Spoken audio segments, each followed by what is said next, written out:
할렐루야.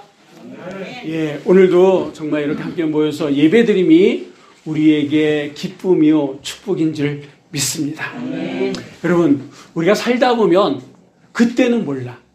그때는 몰랐어. 근데 그때가 지나서 뭔가를 잃어버리거나 할 수 없을 때, 그때가 좋았구나. 그게 정말 귀한 거였구나. 라고 하는 것을 깨달을 때가 있습니까? 없습니까? 있죠? 앞으로도 아마 그런 깨달음 계속 있을 거예요. 그렇기 때문에 지금 이 시간이, 이 자리가 우리에게 소중한 줄 믿습니다. 그 이야기가 바로 오늘 이 시편 137편의 이야기거든요. 이 이스라엘 역사 가운데에 정말 치욕적이고 다시는 일어나지 말아야 될 그런 역사의 한 대목이 있는데, 그게 뭐냐면 주전 587년에 바벨론이라고 하는 나라가 쳐들어와서 이 예루살렘 성이, 그리고 예루살렘 성전이 쑥대밭이 되고 나라가 망합니다. 전쟁이 지다 보니까 사람들이 뭐가 되냐면 포로로 끌려가요. 그래서 바벨론 포로 생활을 하게 됩니다. 이때 여러분, 전쟁이 진 나라는요 아주 비참하잖아요. 반면에 승리한 사람들의 삶은 그 이상으로 풍요롭다라고 하는 겁니다. 오늘 본문의 이 말씀은 바로 전쟁에 져가지고 이 바벨론 포로로 끌려갔던 그 사람들의 이야기입니다. 그 옛날 하나님 앞에 나와서 예배드렸던 그때를 추억하면서 눈물로 시간을 보낼 수밖에 없었던 그들의 이야기가 오늘 이 137편의 이 말씀인데, 우리는 오늘 이 말씀을 들으면서 우리가 지난 시간들, 그리고 아니면 지금, 아니면 앞으로 있게 될 그런 고난의 시간들 속에 우리가 꼭 기억해야 될 것이 무엇이냐. 이 코로나라고 하는 이 전국 코로나 팬데믹을 지나면서 우리에게 꼭 우리가 놓지 말아야 될 그것이 무엇이냐라고 하는 것을 생각하면서, 마치 그 옛날 바벨론 포로로 끌려가서 그 시온 예루살렘을 바라보면서 그때를 그리워했던 이 시인의 심정이 오늘 우리의 마음이 되시기를 주 이름으로 간절히 부탁을 드립니다. 자, 그러면 전쟁에서 포로로 끌려갔던 그들의 삶이 어떠했느냐? 우리 한번 1절 말씀 한번 다 같이 읽어보도록 하겠습니다. 우리가 바벨론의 여러 강경 거기에 앉아서 시온을 기억하며 울었도다. 아멘. 이들은 울었다 이렇게 얘기해요. 어디서 울었다라고 얘기합니까? 강변. 바벨론의 여러 강변에서 울었다 이렇게 얘기해요. 이걸 그림으로 표현하면 사진 보면 이런 정확하게 나오진 않습니다만, 여러분, 강가에 나와서 이렇게 낙엽이 떨어지고 이렇게 시간이 지나 이것을 즐기는 게 아니에요. 강변에 나와서 뭘 하냐면 그 옛날 하나님 전에서 예배드렸던 그때를 기억하고, 그리고 전쟁에 져가지고 하나님의 성전이 쑥대밭이 되어졌던 그때를 기억하면서, 지금은 포로로 끌려와서 저 이역만리 타지에서 이렇게 살아갈 수밖에 없는 자신들의 모습을 보면서 울었다 이렇게 얘기해. 이게 바로 포로된 자들의 삶이다라고 하는 거예요. 뭔가에 져서 잃어버린 자들의 삶이다라고 하는 거예요. 오늘 본문에 나오는 이 울었다라고 하는 이 말은요, 히브리 말로 빠카라고 하는 이 말인데, 이 말의 뜻은 어떤 거냐면 큰 소리로 우는, 대성통곡했다 이런 뜻입니다. 여러분, 이 표현을 성경 다른 곳에서 찾아보면요, 어떨 때 이 표현을 썼냐면 쌍둥이 동생 야곱이 형 에서의 그 축복권을 아버지를 속여서 뺐지 않습니까? 이후에 그 형 에서가 아버지에게 나가서 얘기합니다. 아버지, 그 동생에게 빌어준 그 축복 말고는 또 없습니까? 나머지 축복이 없습니까? 라고 통곡할 때에 이 표현이 있었다라고 하는 거예요. 또 대제사장이었던 아론이 죽었을 때에 이스라엘 백성들이 몇 날 며칠을 울며 통곡할 때 이 표현을 썼다 그럽니다. 그러니까 지금 이 이스라엘 백성들은요, 바벨론 여러 강변에 모여서 그냥 훌쩍인 게 아니에요. 통곡하면서 하나님 앞에 예배드렸던 그때는 정말 언제든지 주의 성전에 올라갈 수 있었거든요. 마음만 먹으면 그 시간에 올라가서 하나님 앞에 얼마든지 예배드릴 수 있었던 그 추억이 있었다라고 하는 거예요. 그런데 그 예루살렘 성전이 이방 사람들에 의해서 돌 위에 돌 없을 정도로 쑥대밭이 되고 다 무너져 버렸다라고 하는 거예요. 그리고 자신들도 이렇게 저 이역만리 외지 땅, 무엇보다도 하나님을 섬기지 않는 이방 땅에 와서 포로 신세로 살아가고 있는 자신들의 그 모습을 보니까, 기억하다 보니까 눈물밖에 나오지 않는데 그 눈물은 대성통곡이 되었다라고 하는 거예요. 여러분, 이들은 그 울면서 이런 후회를 했었을 거예요. 자기들이 포로로 끌려오기 전에, 전쟁에 망하기 전에 주의 종들이, 하나님의 선지자들이 죽게 돌아오라고, 지금이라도 죽게 돌아와서 신령과 진정으로 하나님 앞에 예배드리라고, 문의만이 아니라 정말 모든 것을 쏟아 부을 수 있는 그런 예배, 하나님이 받으시는 그 예배를 드리라고 그렇게 목 놓아 외쳤던 하나님의 선지자 주의 종들의 얘기를 그때는 듣지 못했다, 안 들었다라고 하는 거예요. 그게 무슨 의미인지 몰랐다라고 하는 거예요. 그래서 그 얘기를 들을 때마다 짐스러워했어요. 아니, 오늘 못 가면 다음 주에 가고, 오늘 못 가면 내일 가고, 하루에 3번씩 올라갔던 그 자리 오늘 못 가면 내일 또 올라가면 되지 라고 오늘 내일 차이 이렇게 미뤘던 이들인데, 근데 지금은 가고 싶어도 갈 수 없더라고요. 이미 그 예루살렘 성전은요 완전히 초토화돼 버려서 더 이상 그곳에서는 예배 드릴 수도 없고, 자기들의 신세는 이제 포로로 끌려가서 고국 땅 돌아갈 수, 언제 들어갈 수도 없는, 기약이 없는 그런 신세가 되어져 버렸다라고 하는 거예요. 그때는 몰랐어요. 하나님 앞에 언제든지 예배 드릴 수 있었던 그때는 몰랐어요. 근데 지금은 가고 싶어도 하고 싶어도 할 수 없는 이 시간이 딱 되다 보니까 그때가 그리운 거예요. 그때 그 자리가 하나님의 은혜의 자리고 하나님께서 나와 함께 하셨다라고 하는 것은 지금 이제 뼛속까지 사모하는 그런 마음이 됐는데, 이미 돌아갈 수 없는 형편이 되었으니 지금 이들이 할 수 있는 건 뭡니까? 우는 것밖에 없었다라고 하는 겁니다. 여러분, 우리가 하나님의 전에 올라올 수 있다, 주님 앞에 예배 드릴 수 있다, 이 자체가 은혜요 감사인 줄 믿습니다. 여러분, 한번 이 이야기를, 우리 얘기를 한번 돌아서 한번 생각해 보고 싶습니다.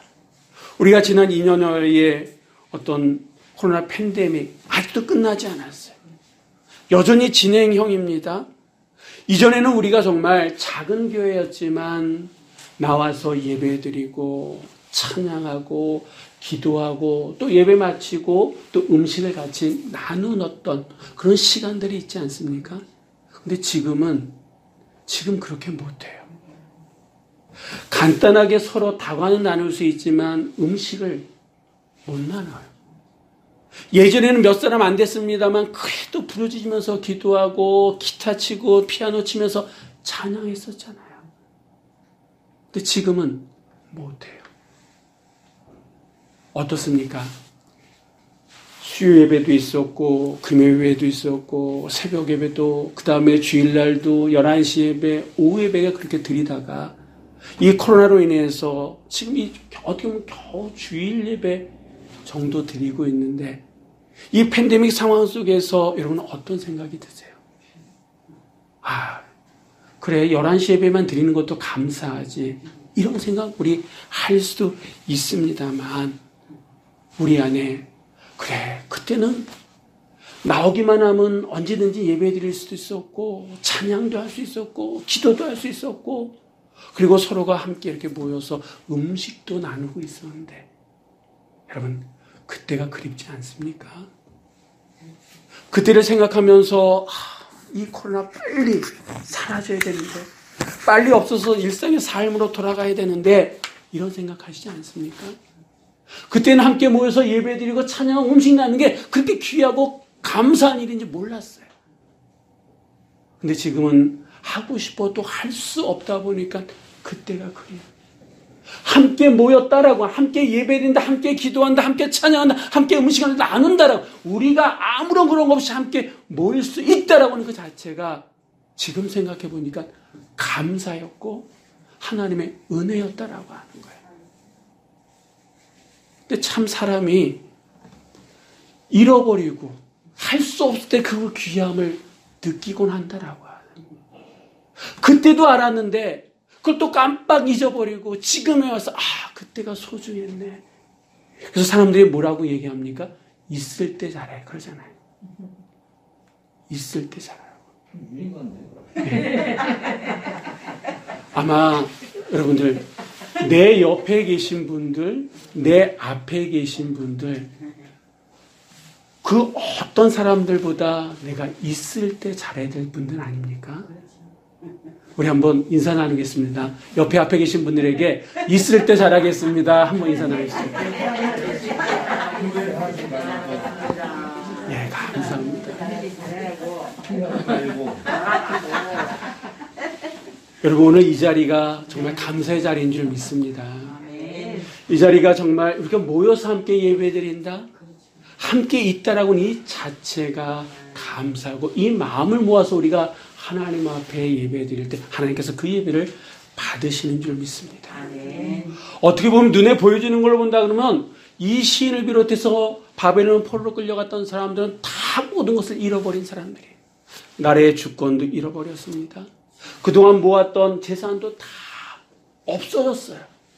가족 가구도 뿔뿔이 흩어졌습니다. 포로로 생활하다 보니까 미래가 있겠습니까? 그것마저도 없다. 지금 이제 남은 거는 어떻게 몸뚱아리 하나 남은 거예요. 그 몸뚱아리로 현실의 모든 것을 견디면서 살아가는 거예요. 그리고 시간 되면 이 바벨론 강변에 나와서 그때를 추억하면서 우는 일이 이들의 전부인 것처럼 보입니다. 그런데 아직도 이들에게 남은 것이 있다라고 하는 거예요. 그게 뭐냐? 우리 한번 4절로 6절까지 말씀을 읽을 텐데요. 우리말 성경으로 되어 있는 것을 한번 좀 보면 지금 우리가 가지고 있는 성경보다 좀 더 확실한 의미가 전달될 것 같습니다. 4절로 6절까지 말씀 우리말 성경으로 읽어보도록 하겠습니다. 우리가 어떻게 남의 땅에서 여호와의 노래를 부를 수 있겠습니까? 오 예루살렘아, 만일 내가 너를 잊는다면 내 오른손이 그 죄주를 잃게 될 것이다. 내가 너를 기억하지 못한다면, 내가 예루살렘을 내 가장 큰 기쁨으로 여기지 않는다면 내 혀가 내 입천장에 붙어버릴 것이다. 아멘. 비록 자신들의 죄와 그 죄에 의한 심판으로 이렇게 바벨론이라고 하는 이방의 나라에 끌려간 이들. 근데 여러분, 이 바벨론이라고 하는 땅은 이 이스라엘 사람들에게 있어서 근본적으로 이방의 땅이다라고 하는 거예요. 이방 신을 섬기는, 다시 얘기하면 불길한 곳이다라고. 불길한 땅입니다. 그런데 이곳 사람들이 전쟁에 이겨가지고 흥행이었던 이 승리자들이 이 이스라엘 백성들에게 뭘 얘기하냐면, 우리가 먹고 마시고 즐거워할 때 너희들 여기 와서 노래를 하라는 거예요. 근데 무슨 노래를 하냐면, 너희들이 그 옛날 성전에서 여호와께 노래했던 그 노래를 우리가 여기서 지금 먹고 마시고 잔치 벌이는 이 자리에서 하라고 그렇게 지금 강요하고 있습니다. 여러분, 지금 자기들이 먹고 마시는 이 자리에 하나님 앞에 드려야 될 그 찬송을, 찬양을 하라고 하는 것은 하나님에 대한 모독이다라고 하는 거예요. 이스라엘 백성들과 하나님을 조롱하는 일이다라고 하는 거예요. 아주 비열한 일이다라고 하는 거예요. 그런 요구에 이 이스라엘 백성들은요, 단호하게 거절했다라고 하는 거예요. 왜 자기들이 이곳에 끌려왔는지 뼈저리게 느꼈다라고 하는 거예요. 하나님 앞에 온전히 예배드리고 하나님 앞에 온전히 나아가지 못했던 그 죄의 결과가 지금 자기들이 이 자리에 끌려올 수 있는 가장 근본적인 이유임을 알았기 때문에 그 흘렸던 그 눈물의 의미와 가치를 희석시키고 싶지 않았다라고 하는 거예요. 그래서 그들이 뭐라고 고백합니까? 하나님을 예배하는 그 믿음을 저버리는 것보다 자기들이 그동안 악기를 연주했던, 아직도 그 오른손에 악기를 연주하는 연주법이 남아있음에도 불구하고 그 오른손이 차라리 말라 비틀어지는 게 낫다라고 얘기해요. 이게 신앙의 고백이에요. 이 이방인들 앞에서 하나님을 찬양했던, 이들이 먹고 마시는 이 자리에서 하나님을 찬양했던 그 찬양을 하느니 차라리 내 이 혀가 입천장에 말라서 벙어리가 되는 게 오히려 낫다라고까지 이들이 지금 단호하게 현실의 그 문제를 거부하고 있다라고 하는 거예요. 여러분, 아까도 말씀드렸던 것처럼 일상일 때, 누릴 때는 몰랐어요. 그때는 몰랐는데 지금은 이제 할 수 없게 되다 보니까, 하고 싶어도 할 수 없는, 만나고 싶어도 만날 수 없는, 예배드리고 싶어도 예배드릴 수 없는 이 상황이 되다 보니까 그때가 그리운 거예요. 근데 이들은요, 그때 그리운 걸로 끝나지 않았다라고요. 눈물 흘린 걸로 끝나지 않았다라고 하는 거예요. 그 눈물의 의미가 값지게 이들의 삶 속에 나타나도록 이들은 신앙의 결단을 하는데 했다라고 하는 거예요. 여러분, 우리가 인생을 살다 보면 정말 예상치 못했던 이 코로나라고 하는 이런 일들이 우리 안에 온다라고 하는 거예요. 코로나가 아니라 다른 어떤 일로 인해가지고 우리가 고난의 삶을 살아갈 때가 있다라고 하는, 그때 우리가 기억해야 될 것이, 반드시 잊지 말아야 될 것이 무엇이냐면 하나님을 든든히 신뢰하는 믿음이다라고 하는 거예요. 지금 이런 눈물 흘리는 가운데에 왜 내가 그때 하나님을 신뢰하지 못하고 하나님께 돌아가지 못했을까? 때는 후회였지만 지금이라도 그들은 바벨론 그 여러 강가에 앉아서 그 옛날을 추억하면서 지금이라도 하나님을 든든히 신뢰하는 것이 우리 지금 이 삶에서 우리가 가장 빨리 회복될 수 있는 첫걸음이다라고 하는 것을 깨달았다라고 하는 거예요. 여러분, 이들은 포로예요. 포로민이 힘이 없어요. 승리자 바벨론 사람들이 하자는 대로 할 수밖에 없는 그런 사람들입니다. 그게 현실이에요. 그런 현실 속에서도 이들이 그들 앞에서 하는, 그때 어떤 일들이, 어떤 불이익이 자기들에게 온다는 거 그들은 알고 있습니다. 본능적으로 알고 있어요. 그러함에도 불구하고 더 이상 하나님 앞에 욕되는 삶을, 하나님의 자존심을 뭉개는 그런 삶을 살고 싶어서 살아서는 안 된다라고 하는 강한 믿음, 강한 의지가 이들 안에 있었다라고 하는 거예요. 어떻게 보면 지금 우리에게 필요한 것이 이러한 믿음 아니겠습니까? 이 코로나로 인해서 교회 민낯이 보여졌잖아요. 세상 사람들이 얘기하는 그 교회 모습들이 우리의 모습 아닌가요? 아니에요. 그들이 틀린 얘기하는 거 아니에요. 그렇다 그러면 그들의 얘기를 들으면서 우리가 어떻게 해야 됩니까? 맞서 싸워야 됩니까? 아니에요. 이 시인처럼 울어야 된다라고 하는 거예요. 우리가 하나님의 자녀로 하나님의 백성으로 살지 못했던 것을 회개해야 된다라고 하는 거예요. 그러면서 이 상황 속에서 다시금 하나님 앞에 나가서 하나님을 든든히 붙잡을 수 있는 믿음만이 우리의 삶을 회복시킬 수 있는 그 첫걸음임을 여러분 믿으시기 바랍니다.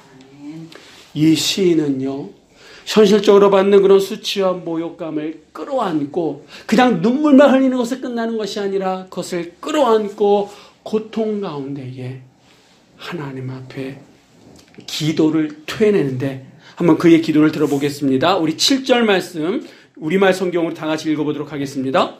오 하나님, 예루살렘이 넘어졌던 날에 에돔이 한 일을 기억하소서. 그들이 부르짖으며 무너뜨리라. 그 동쪽까지 다 무너뜨리라고 했습니다. 아멘. 아멘. 이들은 시간만 나면 그 바벨론 강가에 가서 눈물로 시간을 보낸 것이 아니라 그 눈물 흘리면서 결단을 하고, 그리고 하나님을 든든히 붙잡는 믿음으로 현실과 맞서 싸웠다라고 하는, 내가 할 수 있는 일은 해야겠지만 할 수 없는 일에 대해서는 단호히 우리는 그렇게 할 수 없습니다. 왜? 하나님께서 원하시지 않습니다. 그것은 하나님의 뜻이 아닙니다. 우리의 입술은 하나님을 찬양하는 것이, 당신의 그 귀를 즐겁게 하는 것이 하나님께서 우리를 이곳에 보내주신, 우리에게 생명을 주신 이유가 아닙니다. 그는 단호하게 맞섰다라고. 그러면서 현실적인 그런 수치와 아픔을 이들은 어떻게 토해냈냐 하면 하나님 앞에 간절하게 기도드리기 시작했는데, 여러분, 이 시인의 기도를 보십시오. 이 시인은 예루살렘이 멸망할 때에 자신들을 조롱하고 상처를 줬던 두 민족을 하나님께서 어떻게 해달라고 기도합니다. 그 하나가 에돔이고 그 하나가 바벨론이다라고 하는 거예요. 심지어는 바벨론의 자녀들을 바위에 맺히는 자가 복이 있을 거다라고 선포까지 합니다. 감당할 수 없는 큰 슬픔과 고통이 찾아올 때에 우리가 어떻게 해야 되느냐? 우리가 꼭 기억해야 될 것이 무엇이냐? 바로 하나님 앞에 쏟아내는 건데, 여러분, 그 하나님 앞에 쏟아낼 때 우리가 하나님 앞에 간절한 마음으로 기도하는 그 믿음, 이 시인처럼 그 상황 속에서 다시 한번 우리의 현실의 삶을 부여잡고 하나님 앞에 간절하게 기도할 수 있는 그 믿음이 바로 어떤 고난이 우리의 삶 가운데 찾아온다 할지라도 우리가 마지막까지 붙들어야 될 것 가운데 하나라고 하는 거예요. 눈물 현실이 힘들고 어려워서 눈물 흘리는 건 누구나 다 할 수 있어요. 그 현실을 핑계 삼아서 이 사람도 원망하고 저 사람도 원망한 거 불평으로 보내는 건 누구나 다 할 수 있어요. 그러나 내가 흘린 그 눈물이 의미 있게 값진 눈물이 되기 위해서는 하나님을 더욱더 붙드는 가운데에, 그리고 하나님 앞에 간절하게 기도해야 된다라고 하는 거. 왜? 내가 붙들어야 될 그 하나님, 나의 그 기도, 간절하게 드리는 그 기도를 받으시는 하나님은 나의 연약함을 아시고 내 삶의 힘들고 어려운 가운데 나를 넉넉하게 위로하실 뿐만 아니라 일상의 삶으로 돌아가게 하시고 회복하게 하실 분은 누구시다? 하나님밖에 없기 때문이다라고 하는 거야. 여러분, 이 시편 137편의 이 기자는요, 시인은요, 울분을 토해내고 있다라고 하는 거예요. 눈물 가운데 하나님 앞에 부르짖어 기도하고 있다라고 하는 거야. 그런데 이 포로로 끌려갔던 모든 사람들이 이런 마음을 가지고 있었던 건 아니다라고 해요. 이 바벨론 살다 보니까 살만하네. 예전처럼 자유는 없지만 그래도 이곳 사람들이 인정해주고 이렇게 살다 보니까 살만하네 라고 생각했던 사람들은 절대 이런 울분을 가질 수가 없다라고 합니다. 세상 사람들은 얘기합니다. 저 사람들은 현실에 잘 적응해가네. 젊은 사람들 얘기하면 참 플렉스하네. 이렇게 얘기할 수도 있어요. 근데 이 137편 이 고백을 할 수 있었던 사람들은 그 옛날 하나님의 은혜를 기억할 수 있는 사람들, 그 하나님의 성전에 나아가서 예배드리고 함께 찬양하고 부르짖었던 그 경험들이 있는 자들, 그것이 바로 하나님의 은혜였고 나와 우리와 함께 하셨던 살아계시는 하나님이 함께 하신다는 증거였다라고 하는 것을 고백할 수 있는 자들만이 이 137편의 이 울분을 가질 수 있다라고 하는 거예요. 그럼 지금 우리는 어떠냐라고 하는 거죠. 예전처럼 온전한 예배, 어떤 예배를 다 드리지 못하고 부르짖어 기도하지도 못하고 함께 모여서 음식도 나누지 못하는 이 상황 속에서 어쩔 수 없지 뭐.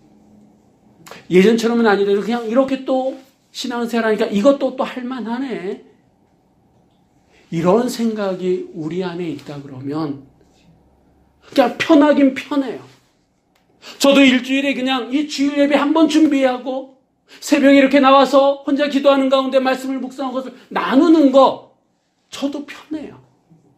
근데 우리가 거기에 머물러 있다 그러면 다시 돌아오게끔 하기 위해서 다시 교회가 회개하고 다시 어떻게 보면 종교개혁이라고 하는 제2, 제3의 종교개혁을 하기 위해서 하나님께서 이 코로나라고 하는 것을 보내셨는데, 근데 우리는 이것도 살만하네, 할만하네 라고 그 자리에 머물러 있다 그러면 우린 또다시 피눈물 나는 눈물을 흘릴 수밖에 없는 현실이 우리 안에 주어질 수도 있다라고 하는 겁니다.